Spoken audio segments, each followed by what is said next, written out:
Po. Përshëndetje, drejtor, përshëndetje.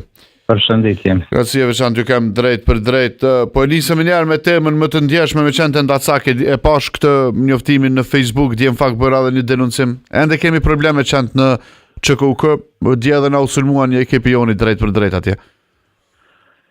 Po, e kam thënë edhe në prononcimet e mia të mëhershme, qendra ÇKUK-ja, më mirë të thebi kështu me shkurtesë, nuk është zonë që menaxhohet drejt përsëriti prej komunës Prishtinës. Ne kemi pas 2 herë kërkesa prej shërbimit të administratës drejt përsëriti edhe prej drejtorit general që të dalin në ndihmë në largimin e qendrave që kanë qenë brenda për brenda. Kemi bërë 2 intervenime, kemi kapur një numër bukur të madh të qendrave në ato zona. Mirë, po problemi që e kemi në ato hapësira përkundër faktit që nuk menaxhohen drejt përsëritin nga ne, është që hapësirat janë pa asnjë rrethojë dhe kemi pastaj migrim të qendrave prej zonave tjera.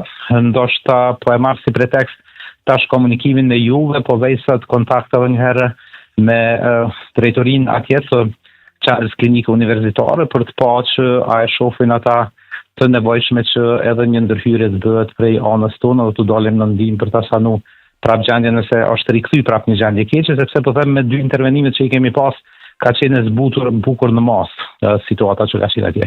Është edhe një gjë tjetër për cilën ne veç ju kemi tërheqë vëmendjen, që edhe mos shërbimin kohë i grumbullimit mbeturinave ka ndërmarrë pastrimi edhe natyrisht edhe mbeturinat të cilat pastaj janë jashtë kontinjerve, bëhen si një vend ushqyerje për qendë dhe zakonisht edhe ato po janë një prej shkaktarëve të cilët pastaj po i joshin qendë që me i frekventu koqa shumë ato pjesë andej.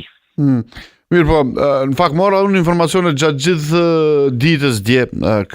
Sidomos kjo lava, kjo turma e qenve ndacak aty tek ortopedia, cilët janë bërë dhe territorial. Nuk është që është përmirësuar, po vazhdon të njëjta gjë. Të pacientët që përfundojnë në atë zonë të parkingut të ortopedisë, të cilën ata e konsiderojnë territor të tyre, përfundojnë të sulmuar.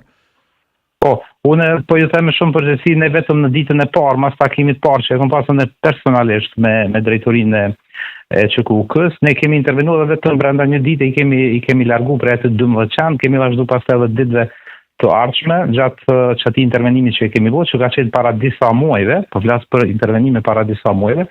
Nëse është rikthy gjendja dhe nëse kemi prap një kërkesë nga ÇKUK-ja drejtuar drejtorisë shërbimit publik, natyrisht do e marrim me seriozitetin më të madh të mundshëm edhe do ju dalim prapë në ndihmë si që kemi bërë edhe 2 herë paraprakisht. Pyetjet teknike që janë të marrë nga aty, janë të dërguar në strejmor apo janë trajtuar dhe janë liruar të lirë? Jo, ne që nga 11 shtatori, viti 2024, asnjë qenë të kapur nuk e kemi liruar. Do thotë tani më po i ofrohemi shifrës prej 1000 qenë të kapur, të trajtuar dhe të dhënë në adoptim, besoj që brenda muajit mars do arrim shifrën 1000. Kështu që po them asnjë nga ata qenë nuk është liruar i cili është kapur paraprakisht, pavarësisht në çfarë zonë është kapur.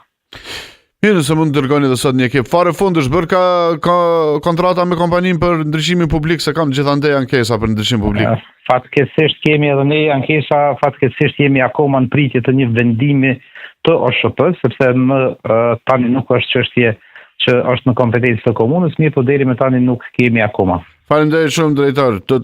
Ishte drejtori i shërbimit publik në komunën e Prishtinës. Ka sa i përket kësaj pjese të emisionit, mish do të lidhem tash me Jyskun, kam fationën atje. Do të ndodh një hapje, një pikë të re të Jyskut në